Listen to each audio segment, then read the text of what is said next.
사람이 사는 자리에는 어디나 평가가 있습니다. 학생들도 학교에서 평가를 받습니다. 직장인들도 직장에서 평가를 받습니다. 어디가 다 나를 평가하는 그런 평가가 있습니다.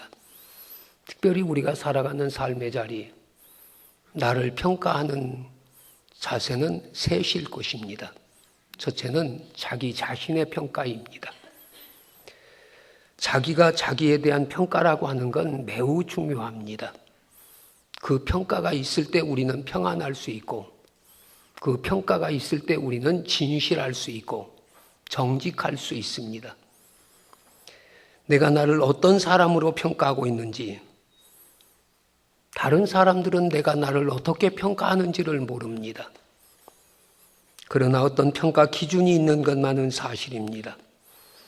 내가 나를 평가하는 그 평가보다 다른 사람들이 나를 평가해 주는 그 평가가 적을 때 나는 몹시 불만스러울 것입니다. 내가 그런 사람이 아닌데 왜 나를 그렇게 몰라주어?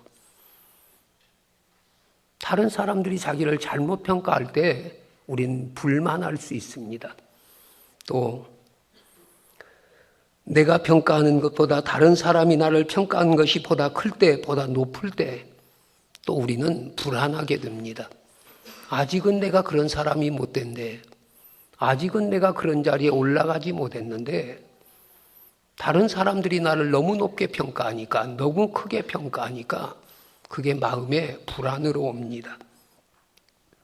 어차피 불만도 불안도 고통인 것만은 사실입니다.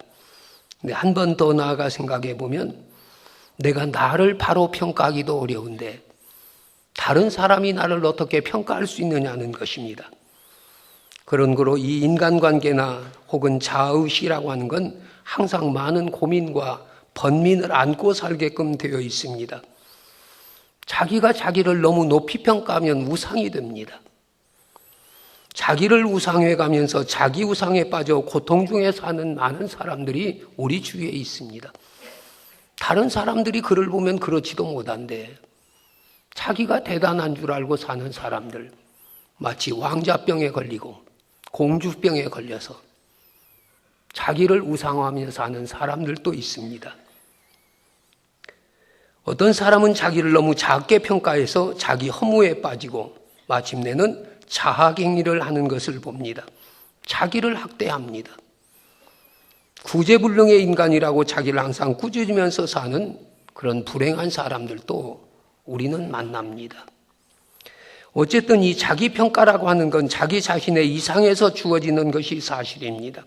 내가 어떤 이상을 지니고 살아왔는지, 그 이상과 현실 사이에서 평가가 이루어지는 것입니다. 이렇게 생각하면 아이들을 기를 때 자녀 교육에도 문제가 있습니다. 어렸을 때 너무 그 아이들에게 많은 것을 요구해서 너는 훌륭한 사람이다. 반드시 훌륭한 사람이 꼭 되어야 한다. 너는 남의 아이와 다르다. 다른 아이와 다르다 해서 자꾸만 높이 이렇게 많은 요구를 하게 되면 마침내 이것이 가상적인 인간이 되어버려서 너무 높은, 너무 현실과 거리가 먼 이상을 가진 그런 인간이 되기가 쉽습니다. 이런 아이의 경우는 다소라도 거기에 부합하게 되면 좋겠지만 그렇지 못하면 아주 자기를 포기해버리고 마는 그런 걸 볼 수 있습니다. 또 너무 이상이 낮아서 현실이야로 생각하고 사는 것도 걱정이지만 너무 높은 이상을 가지고 살아가는 것도 문제입니다. 그런 사람은 위선자가 되기 쉽고 허위의 사람이 되기 쉬운 가능성을 말해주고 또 때로는 절망하게 되는 이유도 됩니다. 자기 능력, 자기 지식 혹은 어떤 가능성과 무관한 이상이라고 하는 것이 자기를 얼마나 괴롭히고 있는가를 우리는 살아가면서 우리 스스로도 많이 느낍니다. 또한 다른 사람의 필요에 의해서 이루어지는 자기평가입니다. 이것은 자기는 별로 생각지 않고 다른 사람이 나를 어떻게 보느냐, 다른 사람이 내게 뭘 요구하느냐, 자기라는 것이 없어집니다.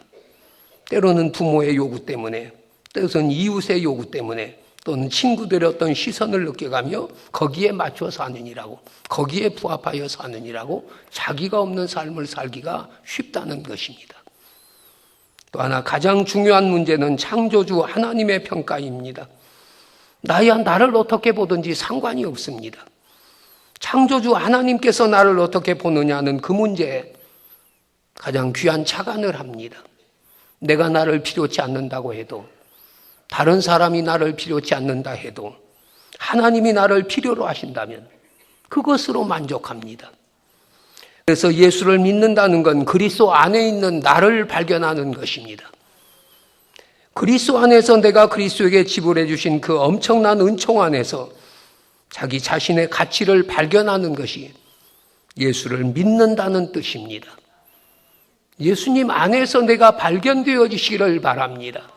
말씀 안에서 내가 깨달아지시기를 바랍니다.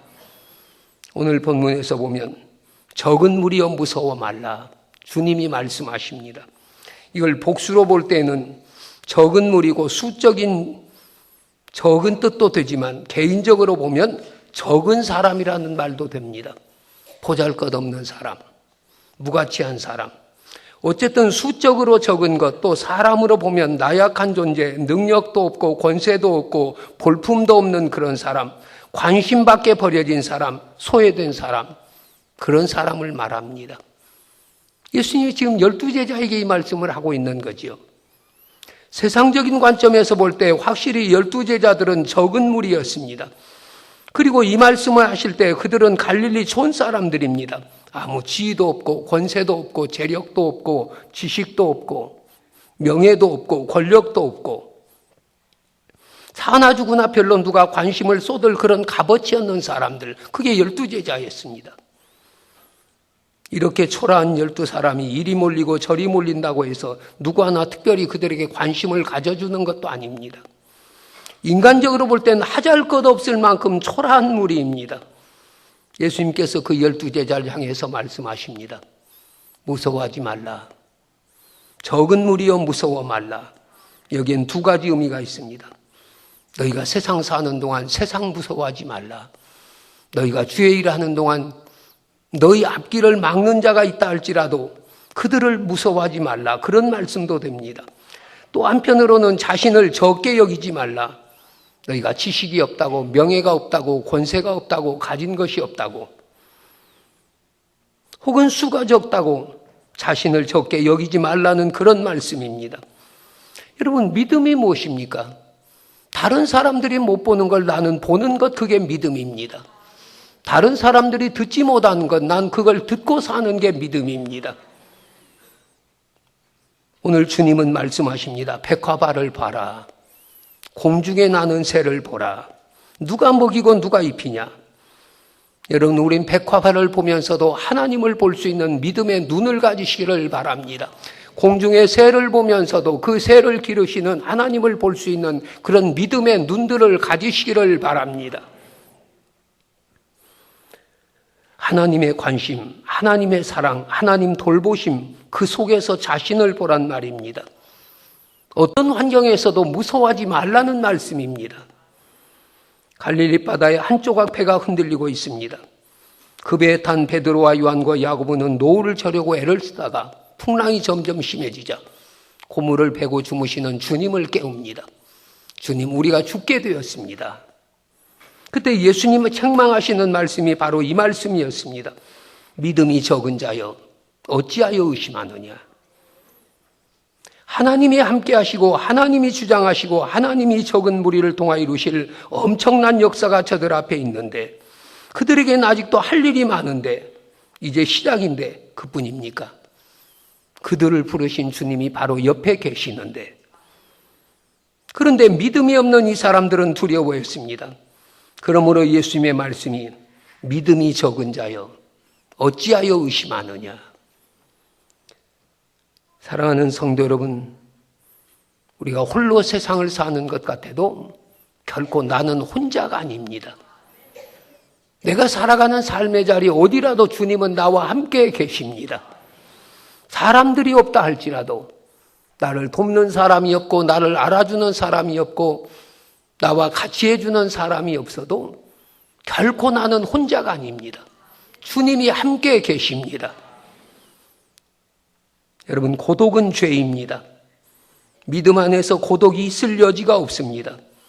그리스도께서 나를 위하여 죽으시고 내 가치를 평가하시고 당신의 십자가로 나에게 사랑을 보증하셨습니다. 지불된 값이 여기에 있고 보장된 사랑이 여기에 있습니다. 우리는 다 주님의 피값으로 산 자들입니다. 하나님이 피의 대가를 지불하시고 사신 그 존재를 누가 어떻게 평가할 수 있습니까?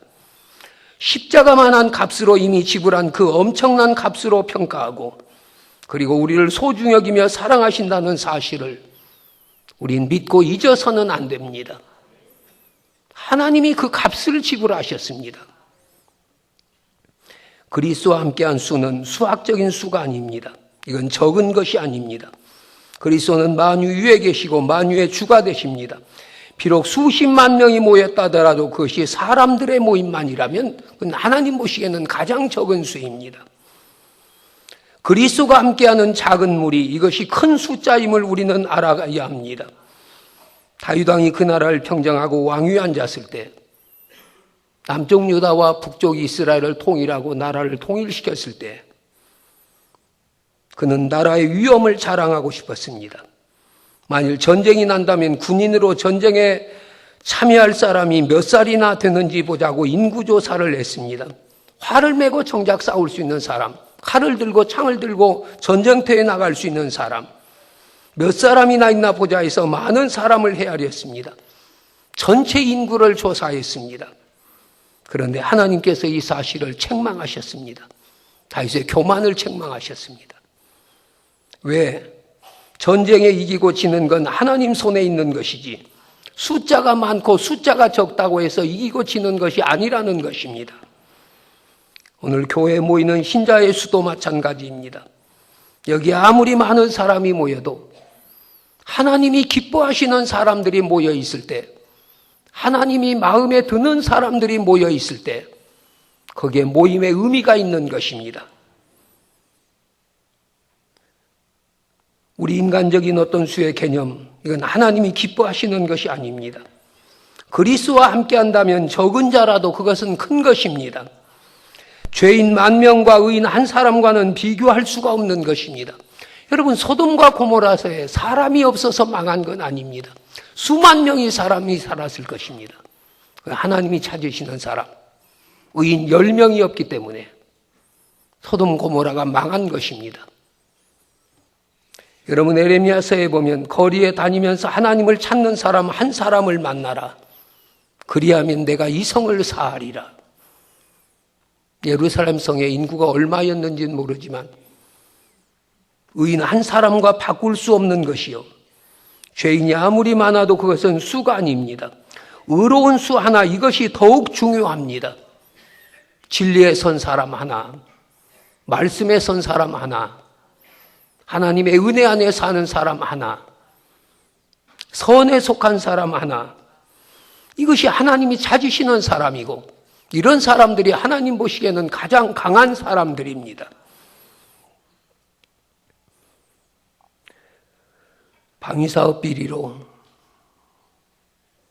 장로라는 직분을 가진 사람이 문제를 만들었고 자살해서 지금 정치판을 소용돌이 속에 몰아넣는 사람도 역시 장로라는 직분을 가진 사람입니다. 이것이 한국교회에 얼마나 큰 영향을 주는지 모릅니다. 전도를 가로막고 교회를 가로막고 하나님의 영광을 가리우고, 여러분, 장로 된 것이 중요한 것이 아니에요. 어떤 장로로 사느냐가 중요합니다. 목사도 마찬가지지요. 목사가 된 것이 중요한 것이 아니고 어떤 목사로 사느냐가 중요한 것입니다. 이슬람 IS 사람들이 에티오피아 크리스찬 30명을 참수했습니다. 크리스찬들을 30명을 죽이고 저들이 하나의 별명을 붙였습니다. 저들이 십자가의 사람들이다. 죽으면서도 예수를 부인하지 않고 십자가를 붙들고 죽는 그 사람들에게 저들이 참 십자가의 사람들이다, 이런 별명을 붙여주었습니다.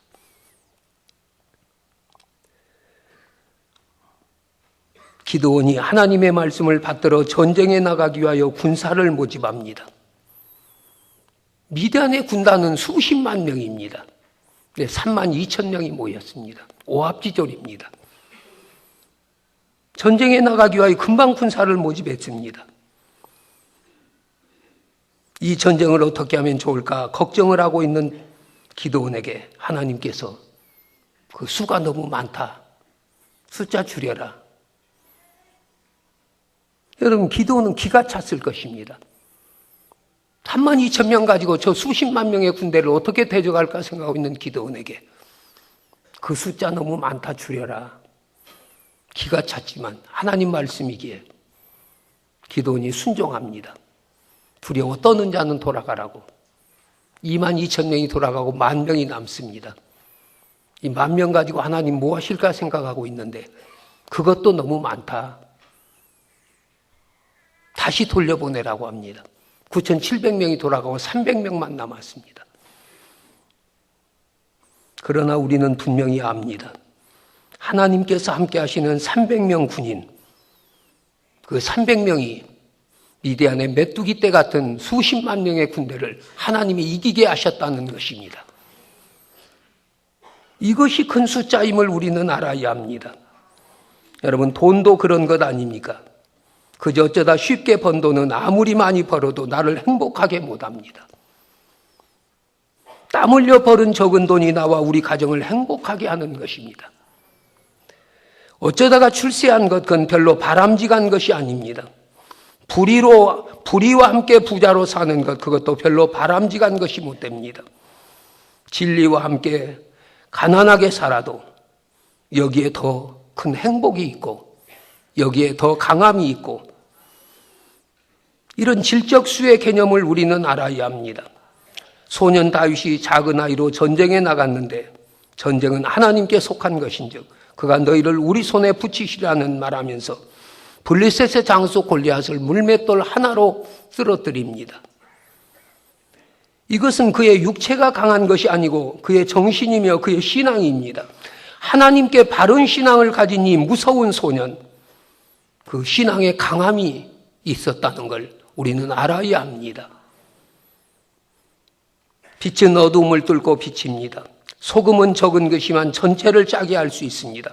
누룩은 적은 것이지만 전체를 썩게 할 수 있습니다.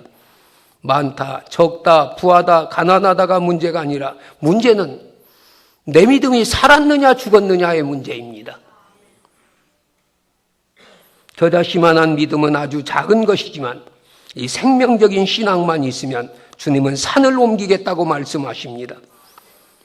여러분, 내가 부하다고 묻기 전에 의로웠느냐고 물으시기를 바랍니다. 얼마나 벌었느냐고 묻지 말고 얼마나 진실했느냐고 물으시기를 바랍니다. 얼마나 출세했느냐고 묻지 말고 하나님 앞에 얼마나 정직하게 살았느냐고 물으시기를 바랍니다. 주님이 주시는 생명은 미래지향적인 것입니다. 보세요, 여기 12제자가 있습니다. 비록 적은 것이고 초라한 것입니다. 그러나 이들을 통하여 온 세계에 복음이 선포됩니다. 그 12제자 가운데 11제자가 순교합니다.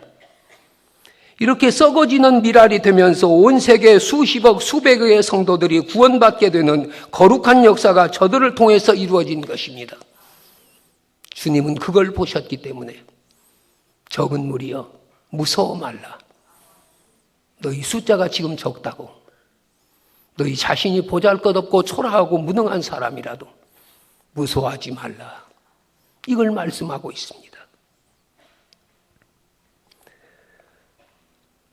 믿음은 적은 씨앗에서 봄의 소리를 듣습니다. 믿음은 적은 씨앗에서 꽃냄새를 맡습니다. 믿음은 적은 씨앗에서 가을의 추수를 바라봅니다. 이게 신앙입니다. 생명이 있느냐 없느냐의 문제입니다. 복음의 씨앗이 온 세계에 충만하게 큰 역사를 이루고 하나님 나라로 임하게 되는 그 미래를 바라볼 줄 아는 안목, 그걸 가졌기에 주님은 저들에게 적은 무리여 무서워 말라고 말씀하신 것입니다.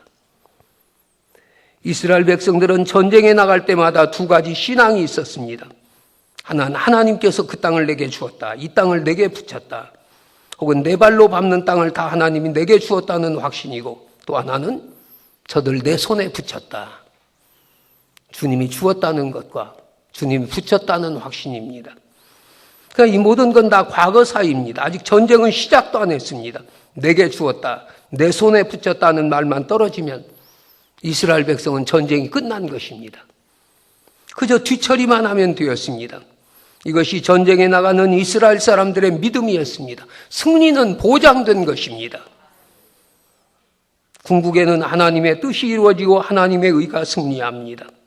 사랑하는 성도 여러분, 이런 믿음으로 세상을 보시기를 바랍니다. 이 부조리하고 복잡한 세상을 넘어서 미래를 볼 수 있는 믿음의 눈을 가지시기를 바랍니다. 현실에 매여서, 조건에 매여서, 환경에 매여서 아무것도 하지 못하는 사람들, 발밑에 돌멩이 하나에 걸려서 이러지도 저러지도 못하는 사람들, 그런 나약한 인간이 되어서는 안 됩니다. 이스라엘 백성이 홍해를 건너서 거친 광야를 지나 요단 건너 가나안 복지를 바라봤던 것처럼 오늘 우리에게도 미래를 바라보는 안목을 가지시기를 바랍니다. 예수께서 적은 무리여 무서워 말라고 말씀하십니다. 내게 향하신 하나님의 뜻이 다 이루어지기까지는 너는 절대로 죽지 않는다는 하나님의 약속이기도 합니다. 담대하라, 내가 세상을 이겼노라 하시던 그 주님의 음성이 들려지시기를 바랍니다. 볼지어다 내가 세상 끝날까지 너와 함께하리라는 주님의 보장이 확신되시기를 바랍니다. 주님은 과거도 현재도 미래도 우리와 함께 하십니다.